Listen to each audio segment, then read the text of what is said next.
Hi, I'm Carl Taylor from visualeducation.com. I'm also a product and advertising photographer, and one of my specialties is shooting glasses and sunglasses.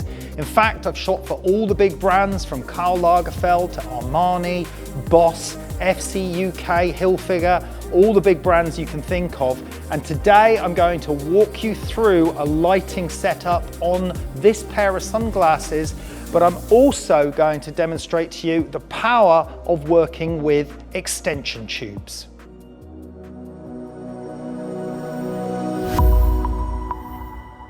Okay, so first we're going to look at my lighting setup and what each light is doing on the product. So what I'm going to do is show you the image, and then we're going to photograph with one light and then add the next, add the next, add the next, so you can see exactly what they're doing. Before we do that, let's try and help you understand the bigger picture. I've got 4 lights in operation on this product shoot at the moment, and I'm using what's called gradient lighting, and I'm using 2 gradient lights bouncing off of my white suspended ceiling here, one over there and one up here.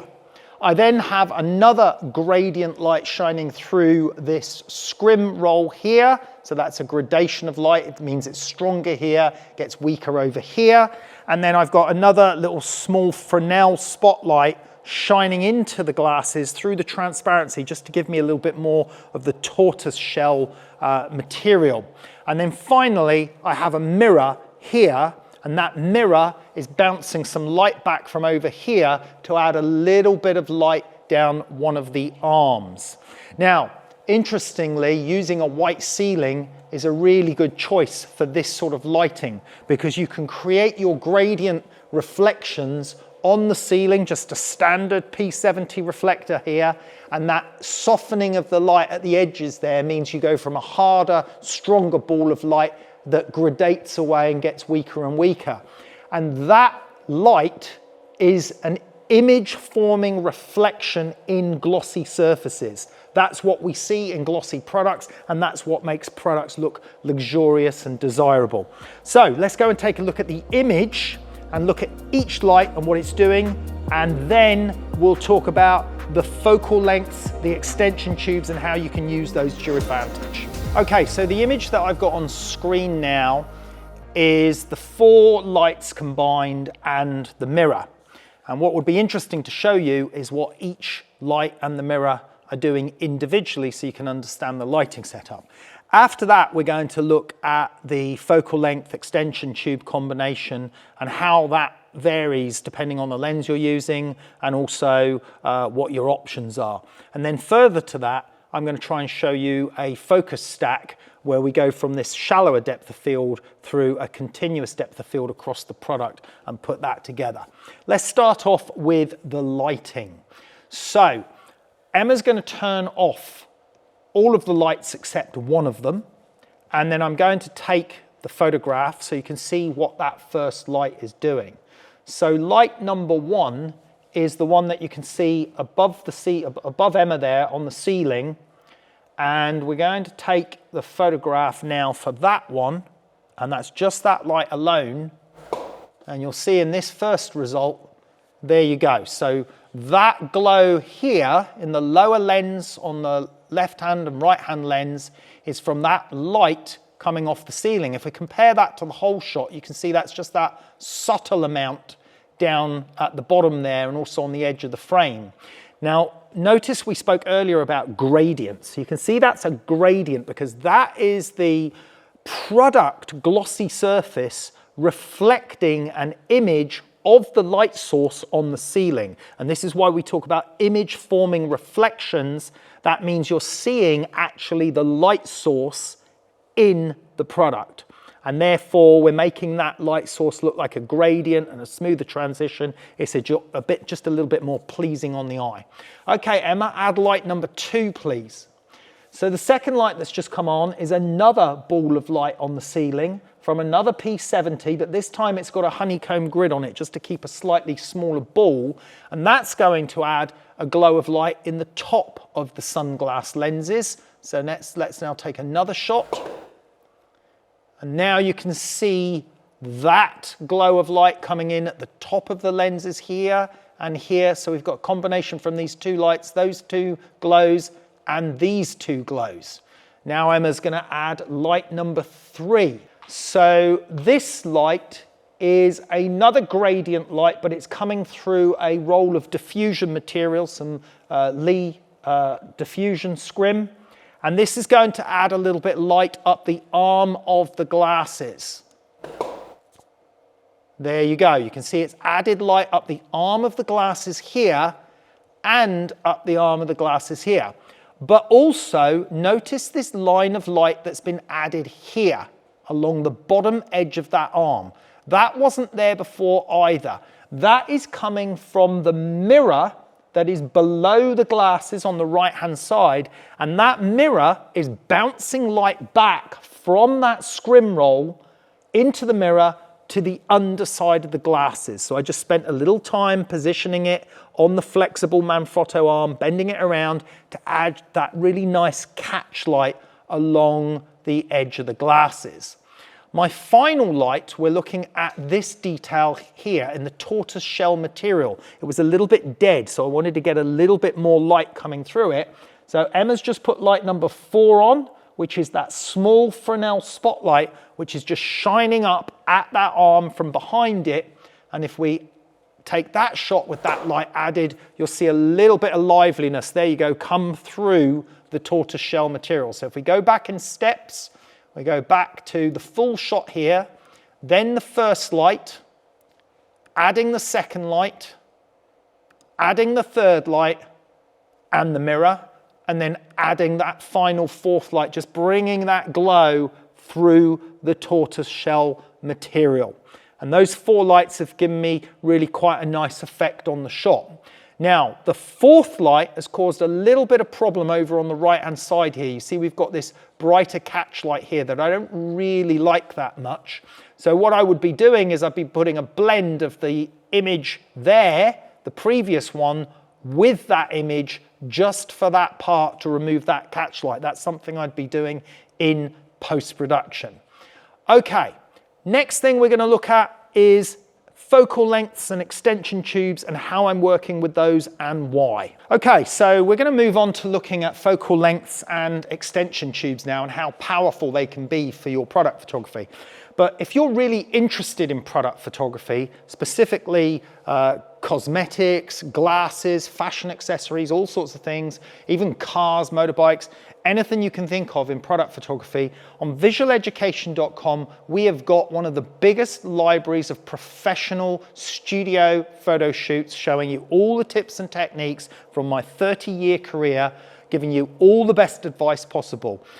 If you're particularly interested in sunglasses, for example, we've got that covered. We've got cosmetics, we've got jewelry covered, we've got cars, motorbikes, we've got every imaginable type of product photography, plus portraiture, plus fashion, plus post-production. So I'm hoping you'll take the time to check out our platform, visualeducation.com, and see the professional level training that we've got going over on the website.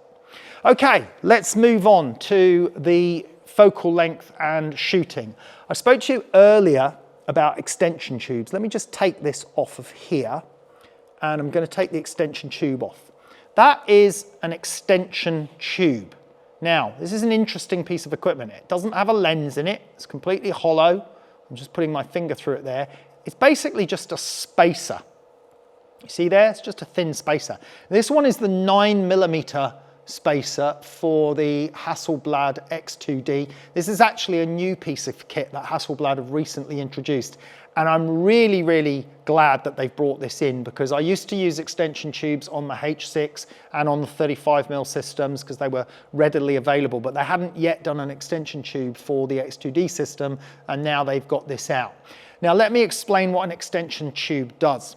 An extension tube pushes your lens further away from the sensor. And what that means is that the lens can no longer focus at infinity anymore, but what it can do is it can now focus much, much, much closer than it could before.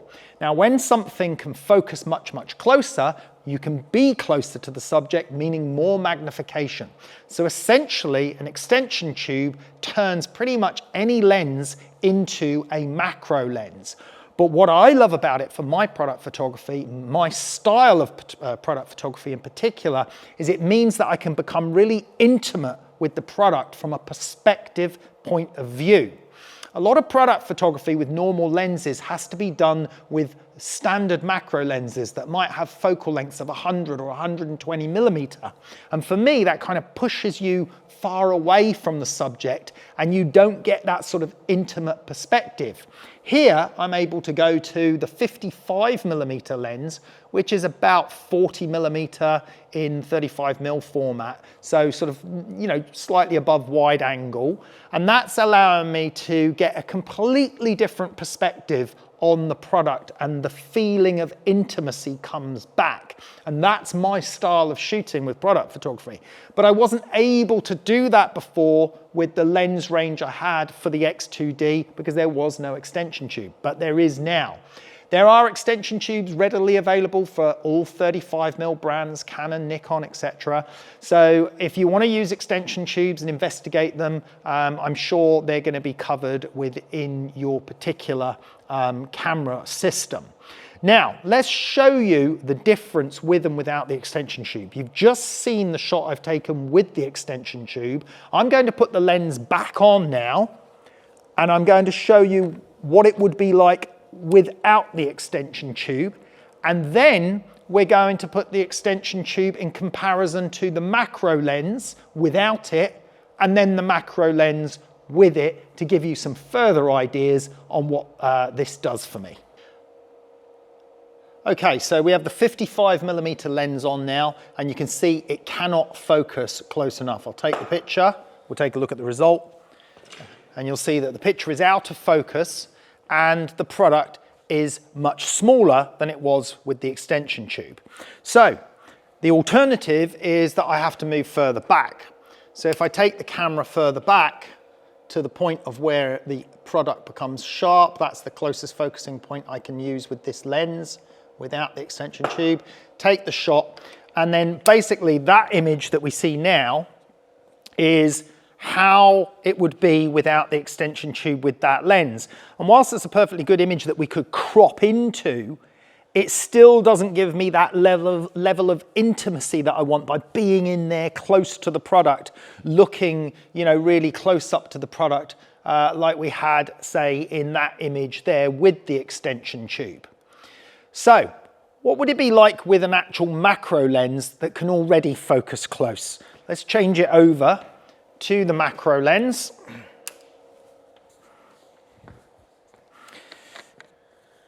So this is the Hasselblad 120mm macro lens. It's a great lens, fantastic lens for all sorts of things, from portraiture to fashion as well.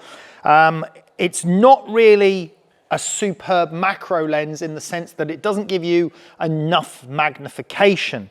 And as Hasselblad are releasing more and more lenses for the X2D system, I'm hoping in the future that they're going to bring out a slightly more powerful macro lens, and hopefully actually with a reduced focal length, which I would prefer for my work. But let's take a look at what this can do.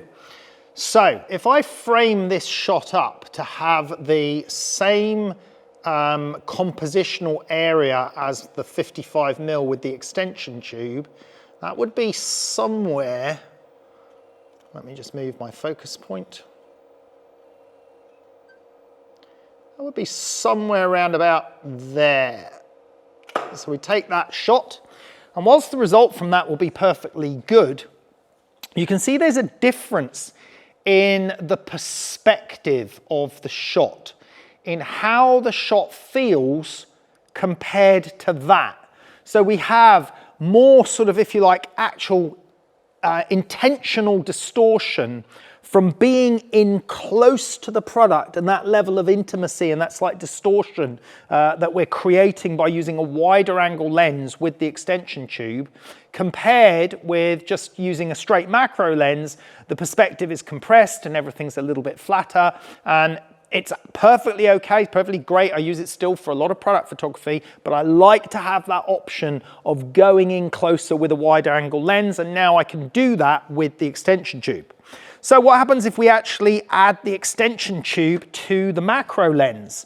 Well, that will give us much, much more power now with the macro lens, because the extension tube will allow the macro lens to focus even closer than it can already focus. So I'm going to pop that on here, and we're going to go in. I'm going to set the focus as closest point manually here on the lens by manually focusing, and then I'm just going to move in. Oh, we're not there yet. That's the closest focusing point. Move in and shoot. So that gives me considerable more magnification, as you can see there. You may have noticed that the images are slightly darker with the extension tube. You lose about 1/3 of an f-stop. Easily, you can compensate for that really easily by just turning your lights up 1/3 of an f-stop, or just adjusting the exposure slider, because we're working with raw files. But there you can see the significant difference you get from the macro lens in its closest focusing position to the macro lens with the extension tube. Now, it's not just the Hasselblad system that has extension tubes, of course. All camera systems have extension tubes. Nearly all the 35mm systems have them. There's independent extension tubes. It's just that this particular 9mm extension tube is new for the X2D system, and I'm really, really happy that they've brought that out. You can also combine 2 extension tubes together if you want even more magnification, but you may suffer a slight degradation in image quality. As they've got it set up now, the 9mm extension tube with most of their lenses is working really, really well. Okay, what I want to talk about next is how we overcome the problems of depth of field. Because as you've noticed, even with the 55mm in the extension tube, I was shooting at f11, and I've got my composition and perspective really nice, but I haven't got the depth of field that I want. Let's move on to that. Okay, so we're back to the 55mm lens with the extension tube. Our closest focusing point at the moment is right on this edge of the frame of the glasses here on the left-hand side. But what if I wanted to get depth of field running all the way across the glasses? Because at the moment, the depth of field literally only runs about 2 centimeters. So it's not very far at all. Well, one of the great things when you're shooting tethered using the Hasselblad proprietary software, which is called Focus, P-H-O-C-U-S, means I can actually automate the process of something called focus stacking. Now, you can do this in other software as well for other cameras, so it is worth understanding the process. So what I'm going to do is I'm going to go into my focus stacking sequencer, and I'm going to use a command here that says specify limits. And I'm going to say sweep 1 limit, which is where I'm set in focus at the moment. And you can see that it has noted that that is 0.28 meters away. I'm now going to just go into setting the further focus point by moving my focus point over to here. Well, actually, maybe even to here. And I'm now going to say set that as sweep 2 limit, which it's done there. And if I zoom in, you can see now that's 0.4 meters. So what it's telling me is that the closest focus point was 0.28 meters. The furthest one I've set is 0.4 meters. And the camera will now automatically take a series of images in very small focus increment steps across that range that I can then compile together in some other software to create an image with a complete depth of field range. Now, there are some important little factors to consider when doing this. First of all, you need the subject not to move, or the camera not to move, of course. Your lighting needs to remain consistent. So good quality lighting, like this bronze color lighting we're using here, is imperative, because you need every exposure to be consistent each time. And I would also advise setting a flash delay time in there, which I've already got pre-programmed in on here, but you can see here I've got flash delay of 3 seconds. So that just makes sure the flashes have time to recharge, ready for the next shot. So I've set the parameters of the focus stack, and now I can press this play button and I will just leave it to it. So pressing play.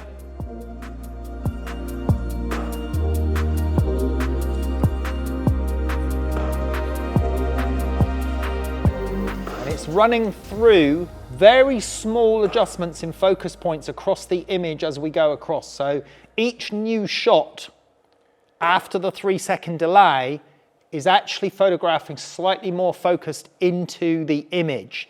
So that'll give me however many images, it might be 20 or so, and then I'll be able to take all 20 of those images and compile them together in another bit of software that I use called Helicon, which is a focus stacking software, and I'll show you that when this part of the process is complete.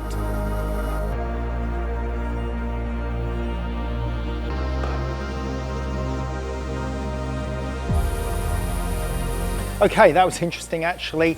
That was 66 individual photographs. That's because I had the parameters set to be very small steps between each focus point. You can change that in most software. The more images you have actually helps the focus stack. The software, the next stage, the software deliver a better focus stack anyway. So I'm just exporting those 66 images as 16-bit TIFF files, and then I'm going to run them through some more software where it will put the whole image together with that super depth of field across the whole product, which is really stunning and really useful for small product photography. So we're going to take a look at that in a second. Before we do, if you've been enjoying this video and you think you've learned something, you've enjoyed learning the lighting or learning about extension tubes or learning about focus stackings, then why not subscribe to this channel and like this video, and please leave some comments below about what you think, or what you've learned from this, or what you knew already. And if you found this valuable advice, then keep in mind our platform at visualeducation.com has got tons more professional advice for budding, aspiring, and already professional photographers. Okay, let's get stuck into this focus stack and let's see if it's exported those 66 images for us now, which it has. So here's the folder I made for those exports of those TIFFs. I'm going to open the software called Helicon Focus now, which is the focus stacking software that I use. And all I need to do is Command A, select all of those files and drag and drop them into Helicon. And Helicon is now going to just examine all of those files, load them in. I usually let it take care of that. And then when it's done that, I say render, and we'll watch the software build the image in front of our eyes. Okay, so all 66 images have loaded in there. Often it's not that many images. Many of my focus stacks are about 20, 25 images. And now they're all in there. I'm just going to say render. We go into more detail in our classes on the platform exactly on how to use this software and the different settings, but I'm just telling it to render, and you can see right now in the window on the right hand side it is gathering the depth map data, and it's going to analyze the focus points of each image, and it's going to start building that shot right in front of us in a very short while. And this is the bit I really love here, where you can actually see the software building those focus points across the image here. So it looks like it's completed that successfully. At this point, I would now go into saving, and there's the finished file. And then I would say save. I'm just going to save this into the same folder for now. We've got a couple of little bits of dust on the sensor there that we'd need to clean up or sort out. Okay, so let's have a look. We've got 2 tiny bits of dust, which I'm just going to remove with the healing tool. Let's just get rid of that one there. I think we've got another little bit here, just to make that a little bit easier on the eye. Okay, so now we can explore that incredible detail, that depth of field that's captured, that sharpness all the way through the image there, through all the way to the back of the product. There's some little dust particles and bits and stuff to clean up as normal, but we now have that depth of field that we needed all the way across the shot. Now, you remember earlier I said I didn't like the highlight that was being caused on this arm here and below from the light that we were putting through. So if I was doing this for a client, what I would do now is take a separate photograph of that arm in focus and take that image and then use that image to blend into this one to give me the final result. So I hope you enjoyed this class and enjoyed seeing the process of the lighting, the extension tubes and the focus stacking. One other thing I'd like to point out to you is my new documentary film, The Hunt for Lady Olive and the German Submarine, is now on Amazon Prime and Apple TV, as well as BBC iPlayer. If you'd like to see my new film about this search for a lost German submarine, please check out that, The Hunt for Lady Olive and the German Submarine. Thanks very much for watching today. I'm Carl Taylor. We'll see you next time.